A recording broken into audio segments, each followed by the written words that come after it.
ایک وہ دروازہ جس سے زمین سے اس کی نیکیاں آسمان کی طرف جاتی ہیں. دو دروازے ہر کسی کے لیے بنے ہوئے ہیں. اب یہاں پر غور کیجیے آپ کہ ہمارے آقا علیہ السلام نے ارشاد فرمایا کہ جب مومن صالح، یعنی یہاں نافرمانوں کی بات ہوئی ہے کہ ان پر زمین و آسمان نہیں روتے، اس کا مطلب ہے کہ کوئی ہوگا جن پر زمین و آسمان روئیں گے. اسی لیے تو اعلیٰ حضرت عظیم البرکت آیت من آیات اللہ معززۃ من معجزات رسول اللہ الشاہ امام احمد رضا خان نے فرمایا کہ عرش پر دھومیں مچے وہ مومن صالح ملا. عرش پر دھومیں مچے وہ مومن صالح ملا. فرش سے ماتم اٹھے وہ طیب و طاہر گیا. فرش سے ماتم اٹھے وہ طیب و طاہر گیا. عزیزان ملت اسلامیہ، تو زمین و آسمان کس کی جدائی میں روتے ہیں، کس کے فراق میں روتے ہیں؟ تو میرے محبوب علیہ السلام نے ارشاد فرمایا کہ جب مومن صالح دنیا سے رخصت ہوتا ہے تو 40 دن تک زمین و آسمان اس کی جدائی میں روتے ہیں. عزیزان ملت اسلامیہ، جب حضرت مجاہد رضی اللہ تعالیٰ عنہ نے یہ بات ذکر فرمائی تو حضرت ابو یحییٰ فرماتے ہیں کہ مجھے اس بات پر بڑا تعجب ہوا کہ آسمان کے رونے کی حقیقت کیا ہے، زمین کے رونے کی حقیقت کیا ہے، یعنی زمین و آسمان کیسے روتے، ان کو کیا پری ہے کہ وہ روئے. تو حضرت مجاہد رضی اللہ تعالیٰ عنہ نے فرمایا چونکہ یہ مومن زمین کے ایک حصے پر کھڑا ہو کر کے رکوع کرتا، اللہ کو سجدے کرتا، اس طریقے سے وہ رکوع کر کے سجدہ کر کے زمین کے اس حصے کو وہ آباد رکھتا تھا. اب چونکہ وہ چلا گیا تو زمین کا وہ حصہ اور آسمان کا وہ دروازہ جہاں سے اس کی نیکیاں گزرتی تھی اس کی جدائی میں روتے. عزیزان ملت اسلامیہ، چونکہ میرا اور آپ کا لطف تو عمدہ کھانوں میں ہے، میری اور آپ کی خوشی تو عمدہ لباسوں میں نظر آتی ہے، مگر زمین و آسمان کی خوشی اس وقت ہوتی ہے کہ جب کوئی نیکی ان کے پاس نہیں جائے.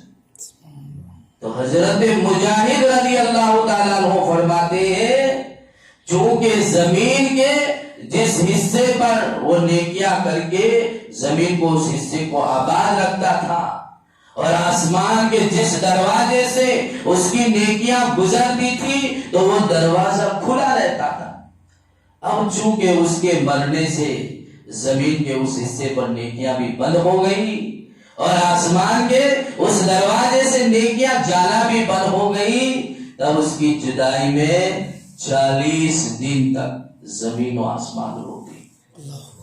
عزیزان ملت اسلامیہ، تو اس آیت مبارکہ میں اللہ تبارک و تعالیٰ نے فرمایا کہ من جنات، اے باغوں کے مالکوں، وعیون، اور اے پانی کے چشموں کے مالکوں، وزروع، اے کھیت کھلیانوں کے مالکوں، ومقام کریم، اے عمدہ محلات اور مکانات کے مالکوں، ونعمت، اے بہتر سے بہتر نعمتوں میں رات دن گزارنے والوں، ایسا نہ ہو کہ تم دنیا سے جاؤ تو تم پر زمین و آسمان کوئی افسوس ہی نہ کرے.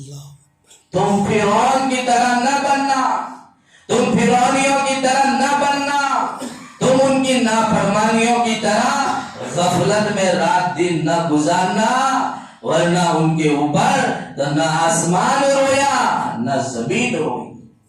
تو اللہ تبارک و تعالیٰ نے اس آیات کے ذریعے اہل ایمان کو ایک ایسا پیغام عطا فرما دیا کہ مومن دنیا کی نعمتوں میں رہ کر کے اپنے خالق کو نہ بھولے.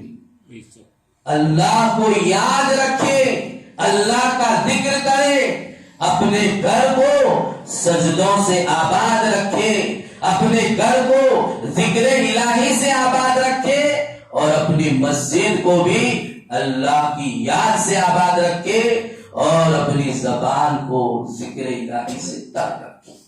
عزیزان ملت اسلامیہ، یہ ہماری زندگی کا مقصد ہے کہ ہم اپنی زندگی کو جو ہے نیک کاموں کے اندر گزاریں۔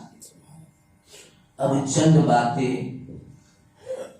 تلاوت قرآن کی فضیلت کے حوالے سے عرض کرتا ہوں کہ نمبر 1 کہ قرآن کا ایک حرف پڑھنے پر 10 نیکیوں کا ثواب ملتا ہے۔ نمبر 2 قرآن پڑھنے والے پر اللہ کی رحمت اترتی ہے، فرشتے اپنے پروں سے سایہ کر لیتے ہیں اور سکینہ نازل ہوتا ہے۔ نمبر 3 کہ جو شخص صبح کو قرآن ختم کرے تو شام تک، اور شام کو ختم کرے تو صبح تک، فرشتے اس کے لیے رحمت کی دعا کرتے ہیں۔ نمبر 4 قیامت کے دن قرآن اپنے پڑھنے والوں کی شفاعت کرے گا۔ نمبر 5 قاری قرآن قرآن پڑھتا ہوا جنت کے درجات چڑھتا جائے گا۔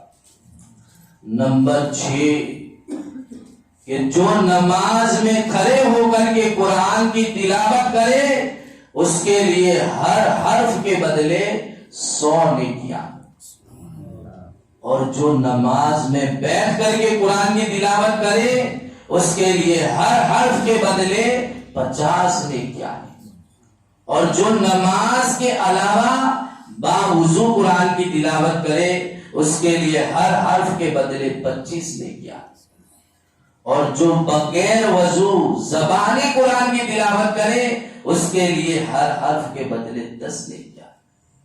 نمبر 7 قاری قرآن اسلام کے جھنڈے کو تھامنے والا ہے۔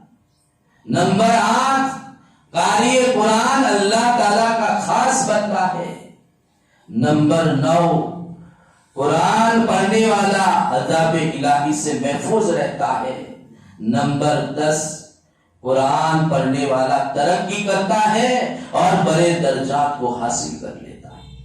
عزیزان ملت اسلامیہ، تو یہ قرآن پاک کی تلاوت کرنے کے ایسے ایسے ثوابات ہیں، ایسے ایسے فائدے ہیں، مگر ہم قرآن کی تلاوت ہی نہیں کرتے، صرف ایسے مخصوص موقعوں پر کچھ تلاوت کر لیتے ہیں، ورنہ ہم تلاوت نہیں کرتے۔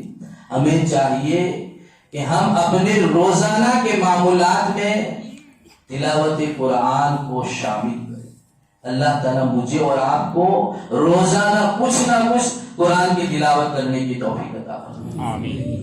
بس اب آخری بات عرض کر کے اپنی گفتگو ختم کرتا ہوں۔